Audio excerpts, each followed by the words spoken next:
마가복음 12장입니다. 12장 38절에서 44절. 제가 여러분들한테 한번 읽어보시라고 11장에서 14, 12장까지, 13장까지 한번 읽어보시라고 한번 이메일 한번 드려준 적이 있는데 다 읽어서 오셨으리라고 생각합니다. 12장 38절에서 44절까지입니다. 제가 대신해서 번역해 드리도록 하겠습니다. 예수께서 가르치실 때에 이르시되 긴 옷을 입고 다니는 것과 시장에서 문안받는 것과 회당의 높은 자리와 잔치의 윗자리를 원하는 서기관들을 삼가라. 그들은 과부의 가산을 삼키며 외식으로 길게 기도하는 자니 그 받는 판결이 더욱 중하리라 하시니라. 예수께서 헌금함을 대하여 앉으사 무리가 어떻게 헌금함에 돈 넣는가를 보실새 여러 부자는 많이 넣는데 한 가난한 과부는 와서 두 렙돈 곧 한 고드란 틀을 넣는지라. 예수께서 제자들을 불러다가 이르시되 내가 진실로 너희에게 이르노니 이 가난한 과부는 헌금함에 넣는 모든 사람보다 많이 넣었도다. 그들은 다 풍족한 중에서 넣었거니와 이 과부는 그 가난한 중에서 자기의 모든 소유 곧 생활비 전부를 넣었느니라 하시니라. 아멘. 잠시 기도하겠습니다. 하나님 감사합니다. 오늘의 본문을 통해서 주님께서 우리들에게 말씀하고 싶어 하는 것이 무엇인지, 또 우리의 삶이 어떻게 살아야 하는지, 또 성령님께서 우리의 마음을 어떻게 변화시키며 우리가 성령 안에서 어떻게 살아야 하는지 주님께서 직접 말씀해 주시고 인도하여 주시옵소서. 예수님으로 기도합니다. 여러분이 이 예배 자리에, 오늘 이 예배 자리에 만약에 뉴욕의 센트럴 스테이션에서 구걸을 하는 어떤 여자분이 이 예배 자리에 참석을 했다가 뭐 사연이 어떻게 됐든지 간에 한 번쯤 지나가면서 봤을 만한 그런 어떤 노숙자 한 분이 예배에 참석했다고 상상을 한번 해보도록 합시다. 그리고 그 동양인이었어요. 동양인이라고 얘기를 합시다. 그 사연이 어떻게 됐든지 간에 이 예배에 참석해서 예배를 마친 후에 남몰래에 자신이 하루 종일 구걸을 해서 벌었던 모아두었던 돈을 잔돈, 지폐 뭐 이런 것들을 통째로 몰래 집사님 집 문 앞에 살며시 놓고 헌금이라는 쪽지를 남기고 도망치듯이 사라진다라는 그 장면을 한번 생각해 보도록 합시다. 예배에 참석했다가 사라진 거예요. 여러분이나 제가 우리가 보았으면 여러분 어떻게 대처하실 것 같으세요? 그 장면을 생각해 보시고 그 사람이 남긴 그 노숙자 여자분이 남긴 것이 헌금이니까 당연히 받아야 된다라고 생각하면서 그냥 모른 채 하시고 있으실 것 같으세요? 아니면 떠나는 사람 불러서 우리는 이런 거 필요 없으니까 그냥 다시 가져가시라 라고 말씀하시겠습니다. 아니면 떠나는 사람에게 오늘 모은 그냥 헌금 다 모아서 그냥 얹어서 너무 안 돼 보이니까 노숙자분한테 갖다 주시겠습니까? 점심이라도 드시라고. 더구나 알고 보니까 이분이 깜짝 우리가 놀란 상상을 하는 겁니다. 우리가 알았던 사람이에요. 남편도 잃어버린 채 가족도 떠나버린 채 홀로 된 사람이라는 것을 그냥 알고 우리가 알았던 사람이라는 걸 알았을 때 여러분 어떻게 반응하실 것 같으세요? 오늘의 본문은 예수님께서 마주친 그 장면이 그런 것과 굉장히 유사한 거라고 생각하시면 돼요. 근데 그 당시에 예수님께서 그런 노숙자, 그 가난한 사람, 그 가난한 과부를 보았을 때 예수님께서 하신 행동을 보면, 요약해서 정리하면 옆에서 보고 계셨어요. 가만히 보고만 계셨습니다. 그리고 떠나는 여자를 잡지는 않으셨어요. 그렇죠? 그리고 대신에 제자들에게 이어 불러서 저 여자를 가리키고 여자가 한 행동에 대해서 참 잘했다라고 칭찬하는 걸 보게 됩니다. 더 냉정하게 얘기하게 되면 이 예수님의 행동은 우리의 오늘날의 상황과 비교해보면 헌금 넣는 거를 가난한 사람이 헌금 넣는 걸 그대로 방치하고 아무런 도움도 주지 않고 오히려 이 가난한 과부의 전부를 바치는 것을 칭찬하고 있으신 거예요. 성전의 앞부분에서. 그렇죠? 사실 이 본문이 좀 불편합니다. 왜냐하면 이 장면이 조금 수상한 거예요. 왜냐하면 우리는 이 본문이 어떻게 교회 안에서 나누어지는지 대강 알기 때문에 그렇습니다. 일반적으로 과부가 바친 두 렙돈은 과부의 전부를 바친 것이, 가난한 사람이 바친 것이니 말씀이 나눠지거나 설교가 되어지거나 메시지가 전달해질 때 여러분들도 당신의 모든 것을 바치라라는 요점을 강조할 때 주로 이 본문이 사용되어지기 때문에 그래요. 교회의 재정이나 부흥을 위해서 또는 헌금이나 열심을 강조할 때에 자주 쓰이는 본문입니다. 이 본문이. 여러분이 교회를 오래 다니셨으니까 모든 것을 바치는 것. 특히 예를 들면 한 10년, 15년 전, 그 전에도 마찬가지겠지만 조금 더 심하게 얘기하면 가진 전세금 몽땅 빼서 교회 건축에 바치는 것이 믿음의 표본처럼 여겨지던 시절에 가장 중요하게 또 자주 인용되는 본문이었다는 얘기야. 아주 더 냉정하게 얘기하면 어쩌면 성도들의 믿음을 가장 교묘하게 착취하는 본문 중에 하나입니다. 이 본문이. 이 본문을 지금 우리가 읽은 거예요. 예수님은 이 헌금함 옆에서 무엇을 보고 계셨을까? 왜 아무런 행동을, 액션을 취하지 않으셨을까? 왜 제자만 부르셨을까? 그냥 얘기만 하실까? 그래서 수상한 겁니다. 예수님은 이 노숙자 여인의 헌금을 보고만 계시고, 그리고 우리들 보고 그렇게 하라 라고 말씀하는 것일까? 이런 전통적인 해석에 대해서 왜 의문을 품느냐면요, 예수님도 그리고 우리도 알듯이 그 당시의 성전 또는 그 당시의 성전으로 대표되는 종교가 과부의 전부를 가져가야 할 만큼 또는 가져갈 수 있는 정당성을 가지지 못하였고, 예수님도 그걸 알고 계시기 때문에 그래요. 오히려 성전은, 여러분 제가 11장을 읽어보라고 말씀하셨던 것처럼 그 당시의 성전은 청소의 대상이었습니다. 예수님께서 6월절날 예루살렘으로 들어가서 성전 안에서 제일 먼저 하신 일이 그 안에서 물건을 매매하고 돈을 바꾸는 사람들의 상을 엎어버리고 청소를 하셨어요. 그렇게 청소를 하셨기 때문에 예수님의 눈에도 성전은 정당하지 못한 것입니다. 더 나아가서 지난주에 우리가 말씀을 나눴듯이 결국은 아무리 화려하게 꾸며도, 아무리 아름답게 꾸며도, 아무리 치장을 해도 곧 무너질 성전인 거예요. 정당화되지 못하는 성전에 배를 부르게 할, 더 나아가 이토록 가난한 과부의 전부를 가져 생존마저 불가능하게 할 이 행동을 예수님께서는 칭찬하신다고 생각하면 이상한 게 느껴지는 거예요. 불편한 거예요. 우리가 내가 알던 예수님이 아닌데. 물론 사람들은 이렇게 얘기하기도 합니다. 교회가 또는 성전이 불완전하기도 하지만 그래도 하나님의 영광의 상징인데 좀 교회다가 더 갖다 바쳐야지. 그것도 많이 바치면 좋고, 그것도 몸값 가진 것을 다 팔아 자식들의 대학 등록금까지 갖다 바치면 나중에 하나님이 30배, 60배, 100배의 축복을 할 것이니까 혹자는 예수님께서 이렇게 얘기했다고 이야기할 수도 있어요. 정말일까요? 그런 얘기를 주로 누가 했냐면은 그 당시에 서기관들이 했습니다.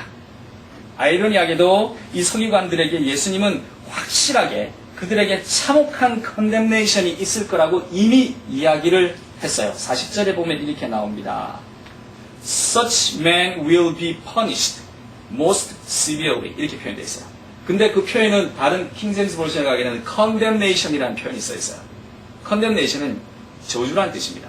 형벌이란 뜻이에요. 그 얘기를 누구한테 예수님께서 하셨냐면 서기관들한테 했던 겁니다. 긴 옷을 입고 옷에 진흙 하나 묻히지 않으면서 성전에서 이곳저곳을 돌아다니면서 율법을 가르치고 해석하는 이 법률가들의 모습을 보고 말씀하신 것이 예수님이세요. 서기관은 그 당시에, 여기 보면 서기관이 이렇게 표현하고 있죠. 예수님께서 긴 옷을 입고 다니는 것과 시장에서 문안받는 것과 회당의 높은 자리와 잔치 윗자리를 원하는 서기관들을 삼가라 라고 표현이 되어 있어요. 예수님께서는 그 사람들에게 아주 혹독한 평가를 내리신 거예요. 그 당시 서기관은 구약의 그 히브리 경전들을 필사로 뺏겨서 옮기고 보관하는 사람들이었습니다. 성전에 소속이 되어서, 그리고 그 성전 안에서 주는 녹을 먹고 살았습니다. 그러나 이 서기관들은 성경 안에서 예수님으로부터 가장 바리새인들과 함께 호되게 비판을 받는 부류의 사람들이었어요. 히브리 경전을 옮기는 이 사람들은 사실은 지식인들이었습니다. 그 당시에 몇몇 소수의 계층의 사람들을 제외하고 나머지는 글을 읽지 못하는 사람들이었어요. 그러니까 지식인들이었고 글자를 이해하고 더 나아가서 해석하고, 이 서기관들은 그것의 의미를 결정하는 최종적인 권위를 가진 사람들이었기 때문에 사실 그 사람들이 가진 지식은 사람을 죽일 수도 있고 살릴 수도 있는 사람들이었습니다. 무소불위의 권위와 같은 것이 그 사람들이 가지고 있는 지식이었어요. 그리고 이에 따른 혜택은 말할 수 없이 많았습니다. 사실 성전으로부터 서기관들이 받는 녹은 조그만했어요. 그렇게 많이 줄 수가 없었어요. 그건 율법에 나와 있습니다. 구약에 보면 성전에서 일하는 사람들은 성전으로부터 녹을 받는 것을 철저히 금하고 있었습니다. 근데 예수님께서 지적하시는 것처럼 이 서기관들을 따라다니는 혜택들이 무지 많은 거였어요. 상상을 초월할 정도였습니다. 그런 건 이런 겁니다. 성전에서 예수님께서 표현하신 것처럼 성전에 소속한 사람들로부터 가장 좋은 양복을 선물 받는 겁니다. 식사 초대를 받으면 가장 상석에 앉는 거예요. 절기마다 성전에 소속된 사람들이 좋은 음식과 농작물을 가지고 와서 정말 하나님처럼 받들기 때문에 하나님의 말씀을 대변하고 해석하는 사람들이니까 와서 갖다 바칩니다. 어느 정도는 하나님의 사람에 대한 감사의 표현이겠지만 어느 순간부터 성전 구성원들은 이 서기관의 눈치를 볼 수밖에 없는 구조가 되겠죠. 내가 갖다 드리는 것을 좋아하나? 싫어하나? 서기관의 눈빛 하나 때문에 안절부절 못하게 되는 겁니다. 여기 보면 집을 방문하는 표현이 나와 있어요. 시장에서 문안받는 것과 이런 표현이 되어 있죠. 우리식으로 얘기하면 신방 가는 겁니다. 부자든 가난하든 관계없이 집으로 가서 희루리의 경전을 가르치고 나눕니다. 선생이며 종교 지도자가 왔으니까 가족을 인사시키고 자녀들을 종교 지도자 발밑에 앉힙니다. 그리고 말씀을 듣습니다. 제가 어렸을 때 가난한 동네에 살아서 저희 아버님이 대신방 기간 동안에 신방 가시는 모습을 제가 자주 봤어요. 그날이 막노동하는 사람 집안에서는 제일 잘 먹는 날이에요. 목사님 오신다고 해서 다 갖춰서 이렇게 하고 기도받고 식구들 같이 먹는 거예요. 그걸 생각하시면 돼요. 근데 이런 것들을 이 서기관들은 사실은 매일매일 누리는 겁니다. 서기관들은 이거를 알고 모른 채 하면서 사실은 아무것도 안 받는 것처럼 하면서 살아가는 거예요. 예수님 그걸 보신 겁니다. 사실은 가장 좋은 것을 받고 사람들에게 더 좋은 것을 하라고 은연중에 눈치를 주고 또는 은연중에 나를 대접하는 것이 하나님께 영광을 돌리는 것이다. 나를 믿고 나의 티칭을 따르는 것이 하나님께로 바로 가는 것이라는 것을 은연중에 암시하고 가르칩니다. 그래서 예수님은 이 서기관들에 이렇게 대답을 합니다.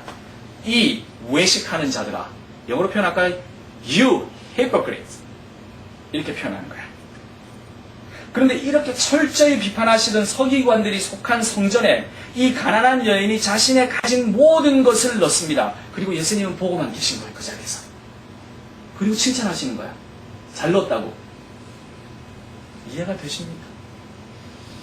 이 장면이 더 힘든 거는 예수님을 믿겠다고 하는 사람들 사이에서 더 힘든 거는 과부는 이런 서기관을 선생으로 따르는 사람이지만 성전에 속하고 싶어도 이 가난한 과부는 선생님을 초청해서 서기관을 초청해서 밥을 한번 대접하고 싶어도 그마저 없어서 선생님의 그 귀한 말씀을 평생에 한번 집에서 신방을 통해서 들어볼 수 없을 만큼 가난한 사람인 거예요.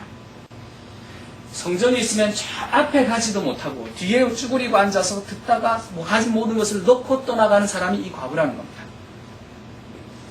물론 이 서기관들은 이처럼 지저분하고 더럽고 가난한 사람이 신방 요청이 있다고 하면은 가지도 않았을 거예요.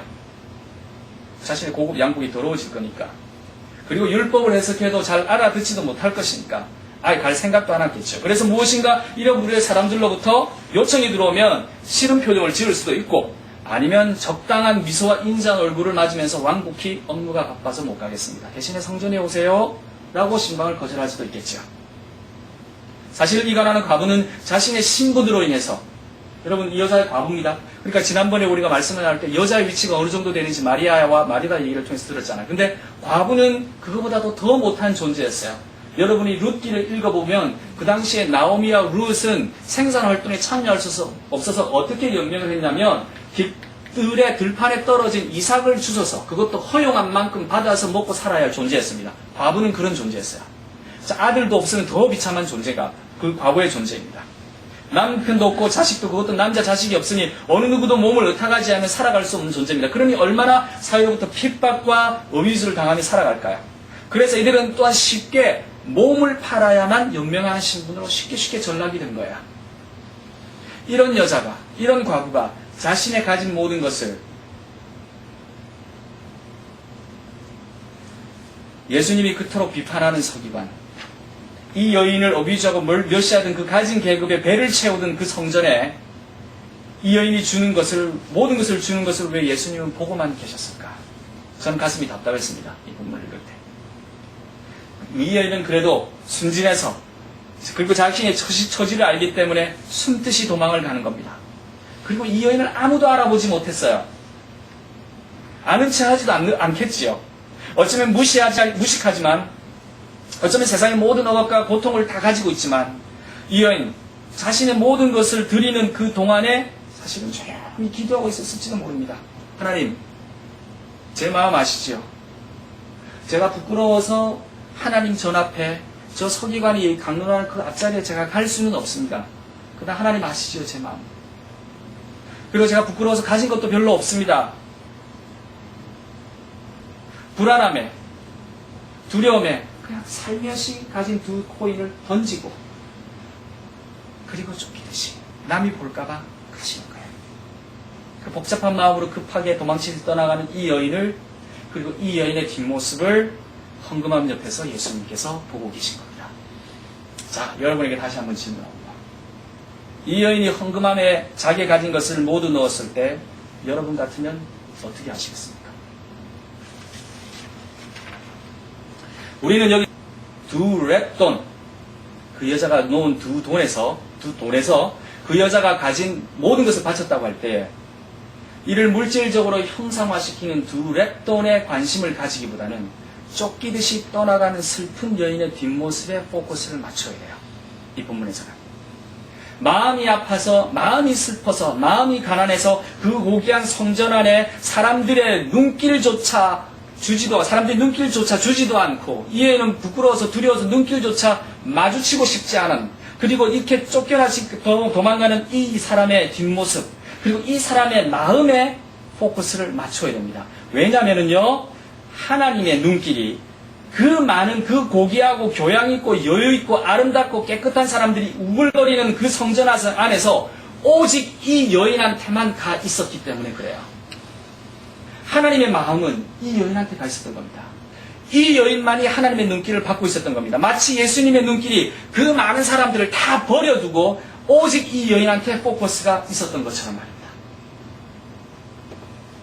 사실 쓸쓸히 사람들의 인정을 받지 못하고 퇴장하는 이 여인은 예수님이 이제 곧 당하실 그 모습이었어요.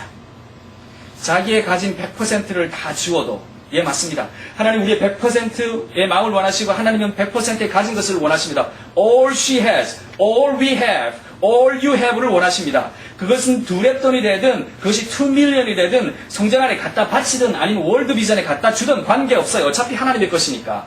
그것 가지고 왈가왈부하는 것도 우습기도 합니다. 그것 가지고 먹거리 싸움하는 것도 웃기는 거예요. 그것 때문에 감투 싸움하는 것도 우습습니다. 하나님의 영광을 위해, 하나님의 더 큰 영광을 위해, 그러나 우리는 이런 헌금 없이도 하나님의 영광은 다 드러나게 되어 있어요. 우리 노력 없이도 하나님은 하나님의 영광을 드러낼 수 있으신 분입니다. 100%를 낸다고 해서 그것을 과시할 것도 없고 100%를 못 받는다고 해서 쥐어짤 것도 없습니다. 그러나 우리는 이 떠나는, 이 쫓기듯이 마음 아파 떠나는 이 여인에 주목해야 하는 것은 이는 그 안에 예수님의 마음이 있었기 때문에 그렇습니다. 이 여인의 100%를 다 주어 더 가난해진, 목숨조차 부지할 수 있을지 걱정되는 이 여인에게서 예수님께서 100%를 주어 곧 죽으시는 그 생명 없음을 예수님께서 보고 계신 거야. 그 낮아질 곳으로 낮아지는 그 모습. 거기에서 예수님은 이제 곧 가난해지고 핍박받고 고통받고 십자가에 달리실 예수님 그 당신의 모습을 보시고 계신 겁니다. 그리고 또 고통받고 떠나가는 가난하고 핍박받는 이 길에 구원이 있다라고 말씀하시는 거예요. 그래서 제자들을 부른 겁니다. 이 성전 강문 뒤에 예수님은 감람산에 제자들 올라가셔서 제자들과 이야기를 나누시고 겟셋마네에 가셔서 기도하시고 체포를 당하십니다. 그리고 십자가에 달려 돌아가십니다. 이 일이 곧 3, 4일 안에 생기는 일이에요. 모든 것을 드리는 예수님, 모든 것을 드려서 가난해진 예수님이 철저하게 세상으로부터 외면당하고 아무도 보고 싶어 하지도 않고 거들도 보고 싶어 하지 않는 존재가 되어서 세상에서 사라지게 되는 겁니다. 제자들을 불러서 이렇게 해야 합니다. 이 여인을 좀 봐. 아무도 보지 않고 거들도 보지 않는 이 여인을 다시 한번 좀 봐. 이 여자는 100%를 주었지만 쫓기듯이 떠나는 것을 이 여인을 좀 보라고. 그리고 여기에 구원이 있다고. 여인의 상한 마음에 구원이 있다고 말입니다. 그래서 이 이야기는 더 이상 두렙돈에 관한 이야기가 아니에요.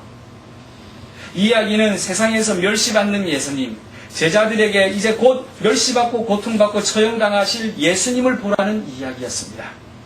그리고 이날이 와도 가난해져도 두려워하지 말고 내가 이 여자를 보듯이 내 아버지인 하나님이 나를 보고 이끄실 것이다 라는 것을 말씀하고 계시는 겁니다. 그러므로 이제 이 본문은 부흥에서 흔히 얘기하는 것처럼 집 팔아서 헌금 내는 것, 갖다 붙이는 것, 바치는 것, 이걸 얘기하는 것이 아닌 거예요. 가난해져서 멸시받는 그리스도가 곧 모든 것을 주어 생명마저 주어 아무것도 가진 것이 없으신 상태로 되시는 그리스도가 가난해서 멸시받는, 그래서 모든 것을 주어서 생명의 위협을 받는 마음의 가난한 경험을 가지고 있는 사람들을 찾아가는 이야기인 것입니다. 자, 우리 다시 질문합니다. 오늘 예수님께서 이 헌금함에 모든 것을 넣는 여인을 바라보시고 계십니다. 제자들을 불러서 보라고 얘기하십니다. 여러분께서 예수님이 이 자리에 이 여인을 보라고 얘기를 여러분들한테 하신다면 여러분들은 어떻게 반응하시겠습니까? 저처럼 초반에 의문을 가진 것처럼 비판적인 시각으로 바라보면서 질문하고 계시겠습니까? 아니면 어떻게 행동하시겠습니까? 아니요. 우리는 사실상 예수님께서 이 여인을 바라보라고 하셨을 때 제자들이 했던 것보다 한 발짝 더 나아가야 되는 거예요. 우리는 이 여인을 쫓아 따라 나가야 됩니다. 우리는 이 여인을 불러 앉혀 하나님의 눈길이 당신에 있다고, 당신한테 있다고 선포해야 돼요. 하나님은 당신을 사랑한다고 그런 이야기를 해 주어야 합니다. 그게 우리의 몫인 거예요. 이것을 제자들이 못한 채 멍하게 앉아있는 겁니다. 그 대신에 우리는 불이 나게 막 쫓아나가야 돼요. 예수님이 이 여인을 보라고 했던 그 순간에 불이 나게 쫓아나가는 겁니다. 우리가 가진 복음의 위대함은 무엇입니까? 복음이 우리로 하여금 낮은 자리로 가라고 하기 때문에 위대한 겁니다. 마치 산 위의 꼭대기에서 군림하면서 사는 것이 아니라 산 밑에서 낮은 곳에서 사람들과 부딪히고 위로하며 살으라는 것입니다. 구원이 산 꼭대기의 성전에 있는 것이 아니라 산 밑에 가난한 여인이 쫓기듯이 사라져가는, 아무도 주목하지 않는 것에 구원이 있다고 이야기하는 것입니다. 거기에 하나님의 사랑이, 거기에 구원이 말입니다. 지독히 내맞아서 찢기고 멸시받는 피 묻은 십자가에 구원이 있다라고 우리는 얘기해줘야 되는 겁니다. 이 십자가가 하나님에 의해서 부활되고 승화되듯이 100% 주어 이제 가진 것 없는 여인에게 하나님의 눈길이 있는 것처럼 구원이 이곳에 있는 것입니다.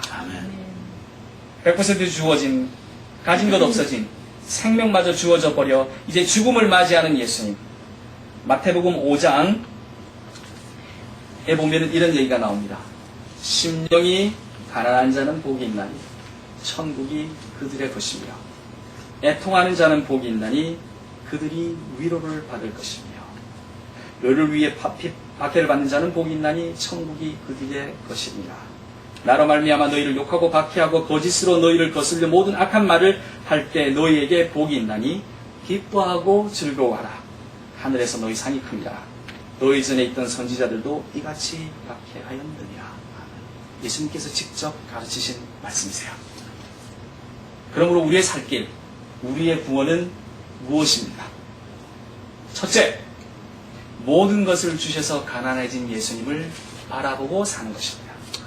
둘째, 우리는 가난해진 마음으로 더 낮아져서 예수님의 눈길, 하나님의 마음을 받는 것입니다. 셋째, 그리고 우리는 예수님이 이 여자를 보라고 하셨을 때 왜 그러실까 의문을 가지는 것을 넘어서 이 여자를 찾기 위해 정당성을 가지지 못하는 성전의 문을 박차고 나가서 여인을 찾으러 떠나는 것입니다. 모든 것을 연결한 것은 마음을 100% 비워 가난해지는 것이죠. 우리의 모든 것을 주어 100%를 주어 우리의 가진 것이 없어지는 겁니다. 그리고 하나님과 함께, 예수님과 함께 여행을 떠나는 거예요.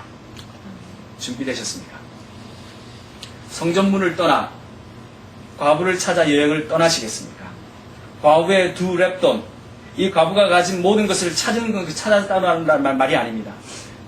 비워서 자이든 타이든 비워짐을 당한 이 과부 같은 사람들을, 상처받은 사람들, 예수님의 눈길이 필요한 사람들, 마음이 가난해서 도망갈 수밖에 없는 사람들, 이게 그런 사람들을 찾는 것. 이게 우리의 할 일이고, 이게 우리의 정체성이고, 그리고 우리한테 주어진 사명이라고 감히 생각해 봅니다.